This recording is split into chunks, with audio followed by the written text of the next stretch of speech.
দর্শক, 15 আগস্ট নানা রকমের ঘটনার মধ্য দিয়ে অতিবাহিত হচ্ছে। এরই মাঝে ধানমন্ডি 32 ঢাকায় বঙ্গবন্ধুর যে বাড়ি গুড়িয়ে দেওয়া হয়েছে, ইতিপূর্বে বেশ কয়েকবার উপর্যুপরি হামলায় বুলডোজার দিয়ে গুড়িয়ে দেওয়া সেই বাড়িটিকে কেন্দ্র করে পুলিশের ব্যাপক নজরদারি, পাহারা। সেই পাহারার মাঝেই আমরা সেখানে দেখলাম যে আওয়ামী লীগ সমর্থন করেন কি করেন না, বঙ্গবন্ধুকে ভালোবাসেন এরকম 2-4 জন লোক যাওয়ার চেষ্টা করেছেন, তাদের হেনস্থা করেছে সেখানে 2-4 জন উপস্থিত হওয়া মববাজ।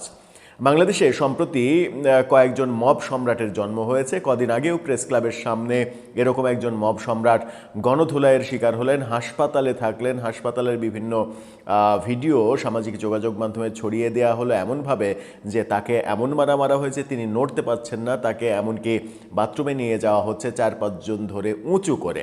সেই মানুষটা হঠাৎ করে এতটাই সবল হয়ে গেলেন যে 15 আগস্টে 32 নম্বরে এসে আবারও মব করলেন। 32কে ঘিরে আজকে বহু ঘটনা ঘটেছে। সারা দেশ থেকে 15 আগস্টকে কেন্দ্র করে নানা ঘটনা ঘটছে। ডয়েস এভেলে বলছে 54 জন গ্রেপ্তারের কথা। 32 নম্বর থেকে অন্তত 2-3 জনকে গ্রেপ্তার করা হয়েছে। পুলিশ স্বীকার করছে না সেটা সংখ্যাটা।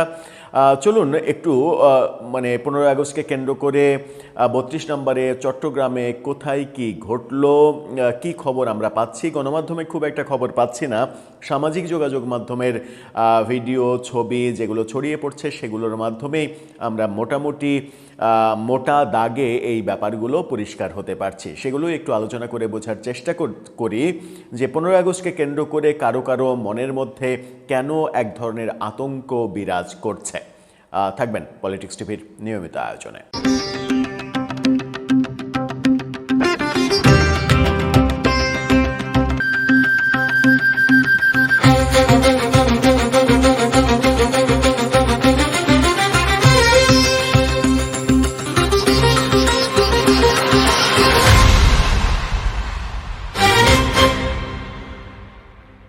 দর্শক, বলছিলাম ধানমন্ডি 32-এ ওই প্রেস ক্লাবের সামনে একটি দলের সমাবেশকে আক্রমণ করতে গিয়ে গণধোলাইয়ের শিকার মববাজ আয়াস।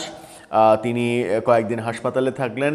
বহু নাটক আমরা দেখলাম হাসপাতালে থাকার মধ্যে। তাকে এমনভাবে মারা হয়েছে যেন মনে হচ্ছিল যে, হাসপাতালের ভিডিওতে মনে হচ্ছিল যে তিনি হয়তো পঙ্গু হয়ে গেছেন। কিন্তু হঠাৎ করে 15 আগস্টে প্রচণ্ড শক্তিধর হয়ে উঠলেন এবং দু হাতে 15 আগস্টে সাধারণ মানুষ, আওয়ামী লীগ ট্যাগ দিয়ে সাধারণ মানুষ, রিক্সাওয়ালা তাদেরকে পেটালেন, এরকম দৃশ্য আমরা দেখলাম। ধানমন্ডি থানার ওসি তিনি একজনকে গ্রেপ্তার করার কথা স্বীকার করেছেন এবং বলেছেন যে তার উপরেই মব হয়েছে। এবং তিনি বলেছেন যে এই টাঙ্গাইলের যুবলীগের সঙ্গে এই ব্যক্তি জড়িত, সেই কারণেই তাকে গ্রেপ্তার করা হয়েছে। কি দোষ তার? তিনি একটা ফুল নিয়ে এসেছিলেন 32 নম্বরের ওই ভাঙা বাড়িতে শ্রদ্ধা জানাতে। ইমোশন দেখলেও একটু আশ্চর্য হতে হয়। তিনি সহ বৃদ্ধ, রিক্সাওয়ালা অনেকেই এসেছেন। তারা নিশ্চিত জানেন যে সেখানে গেলে মবের কবলে পড়তে হবে অথবা পুলিশের গ্রেপ্তারের কবলে পড়তে হবে, তবুও তারা কেন যাচ্ছেন সেটা তো একটা বড় প্রশ্ন। এই কেন প্রশ্নের উত্তর যদি আপনি খুঁজে পান তাহলে এই প্রকৃত মর্মার্থ হয়তো বুঝতে পারবেন। ধানমন্ডি থানার ওসি সাংবাদিকদের সঙ্গে কথা বলছেন, একটু এই ভিডিওটা দেখে নিন। তিনি বলছেন সেই গ্রেপ্তারের কথা, আমরা অডিও শোনাতে চাই না। তিনি যখন এই ইন্টারভিউটা দিচ্ছিলেন গণমাধ্যমে, তখন তার চেহারা খুবই মলিন চেহারা মনে হচ্ছিল এবং মনেই হচ্ছিল যে কাজগুলো ধানমন্ডি 32-এ হচ্ছে সেগুলোকে তিনি মানসিকভাবে সমর্থন করেন না। আবার যার কথা বলছি সেই আয়াস হঠাৎ করে আজকে প্রচণ্ড শক্তিশালী হয়ে গেলেন। কয়েকটা ঘটনা আমরা দেখব। আপনারা এক নাগারে একজন সাধারণ মানুষ দূর থেকে এসেছেন এই 32 নম্বর বেড়াতে, এবং তিনি বলছেন যে যখন তিনি ভেতরে ঢোকার সুযোগ পেলেন না, তাকে ঢুকতে দেয়া হলো না, 32 নম্বরের বাড়িটা দেখতে এসেছিলেন তিনি কি অবস্থায় আছে। যখন তিনি সেটা পেলেন না তখন সাধারণ মানুষ রাস্তায় আশেপাশে রাস্তায় যারা আছে তাদেরকে একটু ভালোবেসে সিঙ্গাড়া খাওয়াচ্ছিলেন, ব্যাগে করে সিঙ্গাড়া নিয়ে সেই সিঙ্গাড়া খাওয়াচ্ছিলেন। সেই সিঙ্গাড়া খাওয়াচ্ছিলেন কেন তাকে ধরে মববাজরা প্রশ্ন করলেন এবং তিনি বললেন যে তার একমাত্র উদ্দেশ্য তিনি বঙ্গবন্ধুকে ভালোবাসেন। বঙ্গবন্ধুকে ভালোবাসেন এই কথা বলার সাথে সাথে ওই তথাকথিত মানে আয়াস তিনি তাকে প্রচণ্ডভাবে গালি দিয়ে মানে প্রথমে বাম হাত দিয়ে একটা থাবড় মারেন, তারপরে শুরু হয় তাকে মারধর। এই ভিডিওটা দেখুন যে কথা বলছেন, বলতে বলতেই তাকে ওই কথা যে সিঙ্গাড়া খাওয়া এবং শুধুমাত্র ভালোবাসার, বঙ্গবন্ধুর প্রতি ভালোবাসার কারণে এসেছেন, তারপরে মারধর শুরু হলো। আরেকজন রিকশাওয়ালাকে মারা হলো, প্রথম যে ব্যক্তি তাকে মারা হলো। এই ভিডিওগুলো একটু আপনারা দেখলেই বুঝতে পারবেন যে এই ঘটনা একের পর এক ঘটানো হয়েছে এবং এই ব্যাপারে গণমাধ্যমও ব্যাপক মানে সচেতনতার পরিচয় দিয়েছে। আজকে বিডি নিউজ 24 কি বলছে দেখুন, কয়েকটি এরকম মানে স্টিল ছবি তারা অন্তত 9টি স্টিল ছবি দিয়ে তারা যেটা বলছে তাদের পোস্টটা দেখে নিন। তারা বলছে বঙ্গবন্ধু শেখ মুজিবুর রহমানের শাহাদত বার্ষিকীতে শনিবার দুপুরে ধানমন্ডি 32 নম্বরে শ্রদ্ধা জানাতে আসা একজনকে মারধর করে জুলাই যোদ্ধা পরিচয়ধারী একদল তরুণ।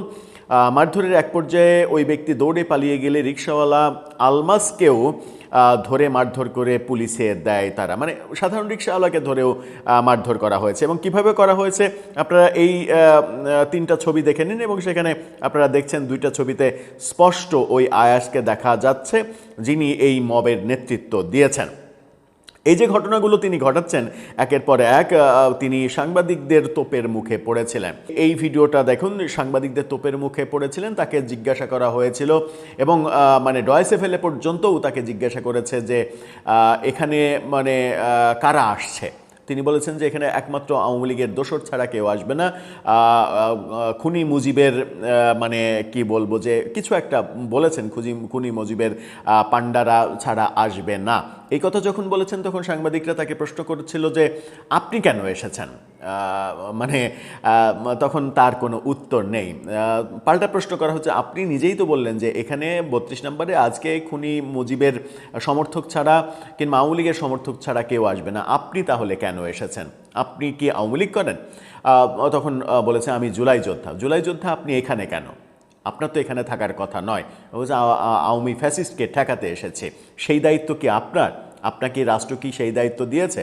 কাউকে মারা কিংবা কারো উপরে মব করার দায়িত্ব কি আপনার উপরে বর্তায়? আপনাকে সেই অধিকার রাষ্ট্র দিয়েছে? কোনো উত্তরই তিনি দিতে পারেননি। অবশেষে সাংবাদিককে বরং কড়াভাবে আক্রমণ করার চেষ্টা করেছেন এবং শেষবেলায় ভিডিওতে আবার যান, শেষবেলায় দেখেন যে 2 জন তাকে সাপোর্ট দিচ্ছিল যে ব্যক্তি, তিনি কিভাবে সাংবাদিকের রোষানলে পড়েছেন এবং সেখান থেকে পালিয়ে যেতে বাধ্য হয়েছেন কোনো প্রশ্নের উত্তর না দিতে পেরে। এই যে সাংবাদিকরা প্রশ্ন করলো যে আপনি এখানে মব করতে আসার অধিকার আপনাকে কে দিয়েছে? এখানে আওয়ামী লীগ ছাড়া কেউ আসবে না, ফাইন, তাহলে কেউই আসবে না, আপনি কেন এসেছেন? আপনি তো আওয়ামী লীগ করেন না, আপনি এখানে মব করার মানে কাউকে ধরে আওয়ামী লীগ ট্যাগ দিয়ে রিকশাওয়ালা মানে যাকে পাচ্ছেন তাকে ট্যাগ দিয়ে আপনি মারবেন, এই অধিকার তো আপনাকে কেউ দেয়নি। মানে তারা বলার চেষ্টা করছেন তারা জুলাই যোদ্ধা, তাদের সেই অধিকার আছে, যাকে তাকে মারার তাদের অধিকার রয়েছে, এই মানে কথাটা বলেছেন। এবং তিনি বলেছেন যে এটা মব না, এটা আপনারা মব বলছেন, এটা মব না। মব না তাহলে এটা কি? তিনি বলছেন যে কদিন আগে আমাকে যে গণপিটুনি দেওয়া হলো তখন সেটাকে আপনারা মব বললেন না কেন, তখন আপনি কোথায় ছিলেন? কিন্তু আমরা তো স্পষ্ট জানি প্রেস ক্লাবের সামনে যে সমাবেশ হচ্ছিল, মানববন্ধন হচ্ছিল, সেখানে আপনি গিয়ে আপনার মব বাহিনী নিয়ে গিয়ে আক্রমণ করেছিলেন এবং সেই আক্রমণ ঠেকাতে এবং তারা যারা ওখানে প্রোগ্রাম করছিল তারা আপনাকে ধরে গণধোলাই দিয়েছে। তো যারা প্রোগ্রাম করছিল তারা যখন আপনার আক্রমণের প্রতি আক্রমণ করেছে সেটা মব হয় কি করে? আপনি যেটা করেছিলেন সেটা মব। এখন মবের সংজ্ঞাও যদি পাল্টাতে চান তাহলে তো মুশকিল। এই ঘটনাগুলো 32 নম্বরে আজকে সারা দিন ঘটেছে। এরই মাঝে সামাজিক যোগাযোগ মাধ্যমে 2টো ভিডিও ছড়িয়ে দেওয়া হয়েছে। সেই 2টো ভিডিওর একটা দাবি করা হচ্ছে, এই ভিডিওটা দেখে নিন, দাবি করা হচ্ছে যে চট্টগ্রামের আইনজীবী সমিতি বঙ্গবন্ধুর প্রতিকৃতিতে ফুল দিয়েছেন। কিন্তু এই ভিডিও দেখে আমার মনে হয়েছে যে এটা পুরাতন ভিডিও, অনেক আগের ভিডিও। এই ভিডিও ছড়িয়ে দিয়ে আজকে 15 আগস্টে তারা চট্টগ্রামে ফুল দিচ্ছেন এরকম প্রচার করা হয়েছে। আমি মোটা দাগে নিশ্চিত যে এই ভিডিও পুরাতন ভিডিও, তার মানে এই ঘটনাগুলোও ঘটছে। কিন্তু আরেকটা ভিডিও আমরা দেখছি যে চট্টগ্রামেই ছাত্রলীগ একটা প্রোগ্রাম করছে এবং সেখানে তার অডিও যদি ঠিক থাকে, অডিও এবং ভিডিও যদি আলাদা না হয়, আলাদা অডিও যদি প্রতিস্থাপিত সেখানে না হয়, তাহলে এই ভিডিওটা আজকের হওয়ার সম্ভাবনা রয়েছে। তবে অডিও এবং ভিডিওর সিঙ্ক খুব একটা ঠিকঠাকভাবে হয়নি, এডিটেও কেমন যেন মনে হয়েছে, সেটাও মনে হয়েছে যে এটাও পুরাতন ভিডিও হতে পারে। তবে এই ঘটনা যদি চট্টগ্রামে আজকে হয়ে থাকে, যে ভিডিওটা দেখলেন আপনারা, এই ঘটনা যদি আজকে চট্টগ্রামে হয়ে থাকে তাহলে এটা একটা বড় ঘটনা। সব মিলিয়ে 15 আগস্ট পক্ষে বিপক্ষে অনেক কথা হলো এবং সবথেকে বড় ব্যাপার আমরা সামাজিক যোগাযোগ মাধ্যমে যেটা লক্ষ্য করেছি সেটা হচ্ছে যে ব্যাপক হারে বঙ্গবন্ধুর এই শাহাদত বার্ষিকীতে বঙ্গবন্ধুর প্রতি শ্রদ্ধা জানানো, তার ছবি পোস্ট করা, প্রত্যক্ষ পরোক্ষভাবে 15 আগস্টকে স্মরণ করা, এই ব্যাপারগুলো এত ঘটেছে যে এই 32 নম্বরে সহ বেশ কিছু প্রশাসনিক যে চিত্রগুলো দেখা গেছে কিংবা মবের যে চিত্রগুলো দেখা গেছে সেগুলোর অসহায় অবস্থা কিন্তু প্রমাণিত হয়ে গেছে। সামাজিক যোগাযোগ মাধ্যম আজকে প্রমাণ করে দিয়েছে যে শেখ হাসিনার বিরুদ্ধে কিংবা শেখ হাসিনার অপশাসনের বিরুদ্ধে বাংলাদেশের বহু মানুষ কথা বললেও বাংলাদেশের এখনও বেশিরভাগ মানুষই কিন্তু বঙ্গবন্ধুকে ওন করে।